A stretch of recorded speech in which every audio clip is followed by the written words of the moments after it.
तो आइए अब हम बात करते हैं हमारे नेक्स्ट पॉइंट की, when appropriation are more than the profit. जब एप्रोप्रिएशन की जो अमाउंट है वो हमारी प्रॉफिट से ज़्यादा होती है। इसका मतलब क्या है कि जैसे आप profit and loss appropriation account बनाते हो तो उसमें जो प्रॉफिट दे रखा होता है क्रेडिट साइड में हम शो करते हैं, हमारा जो सैलरी है, इंटरेस्ट ऑन कैपिटल है या कमीशन है, वो हमारा उस प्रॉफिट के अमाउंट से ज़्यादा बनता है। तो हमें किस तरीके से एडजस्ट करना है, देखो जितना हमारे पास प्रॉफिट अवेलेबल होगा हम पार्टनर को उतना ही सैलरी कमीशन वगैरह जो है वो सब क्या कर पाएंगे, पे कर पाएंगे। तो यहाँ पर हम कैसे उसकी ट्रीटमेंट करनी है ये हम इस क्वेश्चन के द्वारा समझेंगे।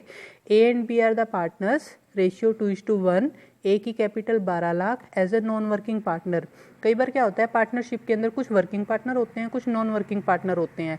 जो नॉन वर्किंग पार्टनर होते हैं वो सिर्फ पैसा लगाते हैं और प्रॉफिट कमाते हैं। जो वर्किंग पार्टनर होते हैं वो काम करते हैं और बदले में सैलरी वगैरह भी रिसीव करते हैं। तो ए नॉन वर्किंग पार्टनर है जिसने कैपिटल लगाई 12 लाख की, और बी एक वर्किंग पार्टनर है जो सैलरी लेता है 7500 रुपये पर मंथ की। इंटरेस्ट ऑन कैपिटल जो है वो हमारा कितना है, 10% per annum. Profit for the year ended है 70,000 का, और अप्रोप्रिएशन अकाउंट हमने क्या करना है यहाँ पे मेंटेन करना है। तो फर्स्ट ऑफ ऑल आप क्या करोगे, profit and loss appropriation account का जो एक फॉर्मेट है वो हमने यहाँ पर क्या करना है, बनाना है।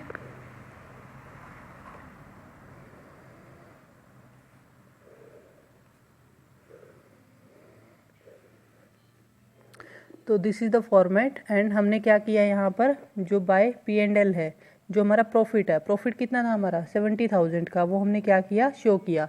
तो अब यहाँ पर आप वर्किंग नोट में ये देखो कि हमारा जो ए का क्या बनता है, इंटरेस्ट ऑन कैपिटल, वो कितना बनता है। कैपिटल थी 12 लाख, 12 लाख का अगर मैं 10% निकाल लूँ तो इंटरेस्ट ऑन कैपिटल हमारा कितना बनेगा यहाँ पे, 12 लाख का 10% का मतलब है 1,20,000। और अगर मैं बी की सैलरी की बात करूँ, सैलरी थी उसकी 7500 रुपये पर मंथ, और पूरे साल की निकाल लेंगे तो कितनी हो जाएगी हमारी, 7500 गुना में 12, तो ये बना हमारा 90,000 का। अगर अब देखो इंटरेस्ट और सैलरी टोटल मिलाकर फर्म ने कितने रुपए देने हैं पार्टनर को, 2,10,000 रुपये।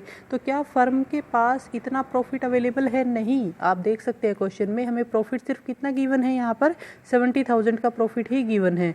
तो अब हम क्या करेंगे, हम उनको सिर्फ और सिर्फ 70,000 रुपये ही क्या कर सकते हैं, पे कर सकते हैं। तो हम क्या करेंगे, 70,000 को रेशियो में डिवाइड करेंगे, प्रॉफिट की रेशियो में नहीं। प्रॉफिट की रेशियो में तब डिवाइड करते हैं जब ये सारी चीज़ें देके कुछ प्रॉफिट बचता है, बट यहाँ पे तो प्रॉफिट बचा ही नहीं। इस प्रॉफिट में से तो हमारा इंटरेस्ट और सैलरी पूरी नहीं हो रही, तो इस प्रॉफिट में से हम इंटरेस्ट और सैलरी की रेशियो में ही डिवाइड करेंगे।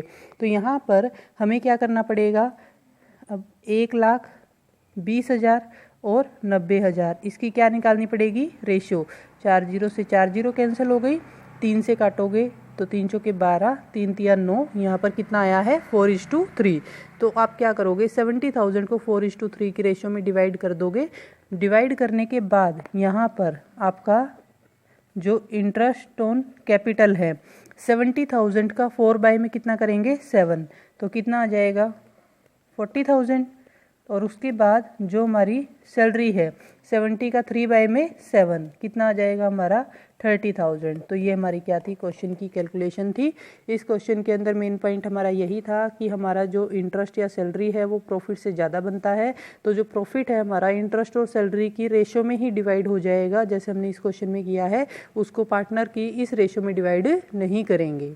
तो ये था हमारा कि जब हम हमारा क्या होता है एप्रोप्रिएशन। एप्रोप्रिएशन का मतलब है जो सैलरी इंटरेस्ट वगैरह हम पे करते हैं वो ग्रेटर देन होते हैं, मोर देन होते हैं, किसके कंपैरिजन में, प्रॉफिट के कंपैरिजन में। जैसे प्रॉफिट था 70 और यहाँ पर ये था हमारा 210, तो हम क्या करेंगे, जितना अवेलेबल है प्रॉफिट उतना ही पे करेंगे, उससे ज़्यादा पे नहीं कर सकते।